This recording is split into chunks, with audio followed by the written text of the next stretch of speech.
मैं नालंदा विश्वविद्यालय हूँ, एक ऐसा संस्थान जिसे तक्षशिला के बाद दुनिया का दूसरा सबसे प्राचीन विश्वविद्यालय कहा जाता है। संपूर्ण विश्व में भारतीय उपमहाद्वीप को पहचान दिलाने वाले संस्थानों में मेरा नाम उल्लेखनीय रहा है। मेरी स्थापना गुप्त काल के दौरान 5वीं सदी में हुई थी। समय कुमारगुप्त प्रथम ने मेरी नींव रखी थी। तब मैं दुनिया का पहला आवासीय विश्वविद्यालय था।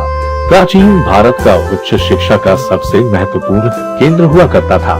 मेरे परिसर में कई कमरे थे और 7 बड़े बड़े कक्ष थे। इसके अलावा अध्ययन के लिए 9 मंजिला विशाल पुस्तकालय भी था, जिसे धर्मगुंज नाम दिया गया था, जिसका मतलब सत्य का पर्वत था। मेरे पुस्तकालय में ढेरों किताबें थीं। इस पुस्तकालय के 3 भाग थे, जो रत्नरंजक, रत्नोदधि और रत्नसागर नाम से जाने जाते थे। मेरे परिसर में पढ़ने के लिए विद्यार्थियों का चयन मेरिट के आधार पर होता था और छात्रों को निःशुल्क शिक्षा दी जाती थी। इतना ही नहीं, उनका रहना और खाना भी पूरी तरह निःशुल्क होता था। मेरे परिसर में देश ही नहीं, विदेशों से भी विद्यार्थी पढ़ने आते थे। उस समय 10,000 से ज्यादा विद्यार्थी शिक्षा ग्रहण करते थे, जिनके मार्गदर्शन के लिए 2700 से ज्यादा अध्यापक नियुक्त थे। मैं 5वीं शताब्दी ईसा पूर्व से 12वीं शताब्दी यानी करीब 800 साल तक ज्ञान का शीर्ष केंद्र रहा। कोरिया, जापान, चीन, तिब्बत, इंडोनेशिया, ईरान, ग्रीस और मंगोलिया समेत कई अन्य देशों के छात्र भी नालंदा शिक्षा ग्रहण करने आते थे। चीन के विख्यात बौद्ध भिक्षु जुआन झांग भी यहाँ से धर्म ग्रंथ साथ ले गए, जिसका बाद में चीनी भाषा मंदारिन में अनुवाद किया गया। मेरे परिसर में छात्रों को literature, astrology, psychology, law, astronomy, इतिहास, मैथ्स, इकोनॉमिक्स समेत कई विषयों को पढ़ाया जाता था। मेरे छात्रों की फहरिस्त में कई ऐसे नाम शामिल हैं, जिन्हें आज संपूर्ण विश्व में ख्यातिलब्ध विद्वानों के रूप में जाना जाता है। हर्षवर्धन, धर्मपाल, वसुबंधु, धर्मकीर्ति, आयुर्वेद, नागार्जुन आदि कई ऐसे नाम हैं, जिन्होंने नालंदा विश्वविद्यालय में शिक्षा ग्रहण की और यहाँ से अर्जित ज्ञान को विश्व में फैलाया। मेरी ख्याति जब उरूज पर थी, तभी एक विदेशी आक्रांता की नजर मुझ पर पड़ी। मेरी प्रसिद्धि से जलने वाला बख्तियार खिलजी नालंदा आया और जनश्रुति है कि उसने मुझे जला डाला। कहा जाता है कि विश्वविद्यालय में इतनी पुस्तकें थी कि पूरे 3 महीने तक यहाँ के पुस्तकालय में आग धधकती रही। उसने अनेक धर्माचार्य और बौद्ध भिक्षु मार डाले। खिलजी ने उत्तर भारत में बौद्धों द्वारा शासित कुछ क्षेत्रों पर कब्जा कर लिया था। इतिहासकार विश्व प्रसिद्ध नालंदा विश्वविद्यालय को जलाने के पीछे जो वजह बताते हैं, उसके अनुसार एक समय बख्तियार खिलजी बहुत ज्यादा बीमार पड़ गया। उसके हकीमों ने इसका काफी उपचार किया, पर कोई फायदा नहीं हुआ। तब उसे नालंदा विश्वविद्यालय के आयुर्वेद विभाग के प्रमुख आचार्य राहुल श्रीभद्र जी से उपचार कराने की सलाह दी गई।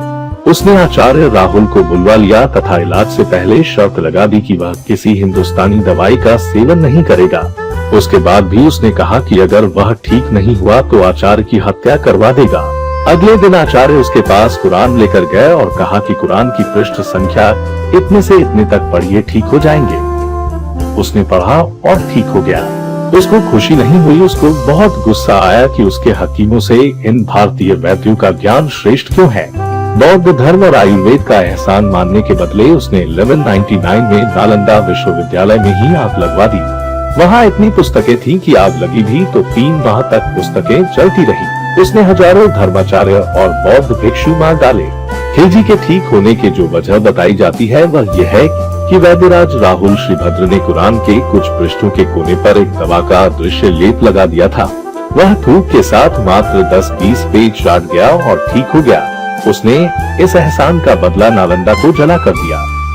मगर मेरे ज्ञान की चमक को जानने वालों ने याद रखा। बाद की पीढ़ियों ने मेरा इतिहास सहेज कर रखा। सैकड़ों साल के बाद वर्ष 2100 आया, जब तत्कालीन राष्ट्रपति एपीजे अब्दुल कलाम ने बिहार विधानसभा में अपने संबोधन के दौरान मुझ में फिर से जान फूंकने का प्रस्ताव रखा। फिर क्या था, बाहरी देश भी मुझे पुनर्जीवित करने में रुचि दिखाने लगे। सिंगापुर सरकार की तरफ से प्रस्ताव आए थे और चर्चा शुरू हुई कि नालंदा विश्वविद्यालय को एक बार फिर से एशिया में ज्ञान का केंद्र बनने का गौरव मिले।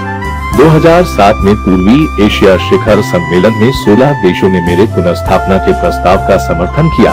वर्ष 2009 में पूर्वी एशिया शिखर सम्मेलन में फिर से चर्चा हुई और 1 सितंबर 2014 को मेरा पहला शैक्षणिक सत्र शुरू किया गया।